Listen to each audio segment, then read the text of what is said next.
রবিবার মানে কিন্তু সারাদিন খাওয়া দাওয়া আর নানা রকম রান্না বান্না করা। তো যেহেতু প্রচন্ড পরিমাণে গরম পড়েছে তো কিছু করার নেই। তো সকালে আজকে ব্রেকফাস্টের জন্য বানিয়েছিলাম গরম গরম লুচি, তো ঘুগনি, সাথে ছিল মিষ্টি। তারপরে চলে এসেছি দুপুরের আয়োজনে। তো আজকে ভাবলাম অনেকদিন একটু বাসন্তী পোলাও বানানো হয়নি, তো বাসন্তী পোলাওয়ের জন্য এখানে আমি চালটাকে ভালোভাবে কিন্তু আগে নুন আর হলুদ আর ঘি দিয়ে একটু মেখে রেখেছিলাম। তারপর কিন্তু এটাকে ভেজে নিয়ে মাপ করে জল দিয়ে নিয়েছি। তো এত গরমে রান্না করতে করতে এতটাই কষ্ট হয়ে যাচ্ছে, তো ভাবলাম একটু লস্যি বানিয়ে নিই। তো এখানে 2 গ্লাস লস্যি বানিয়ে নিচ্ছি দুজনের জন্য।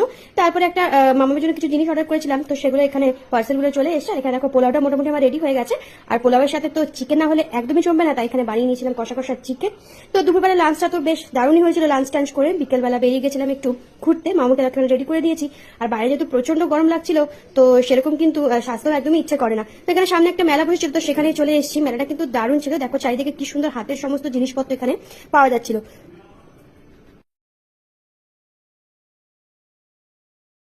আর এখানে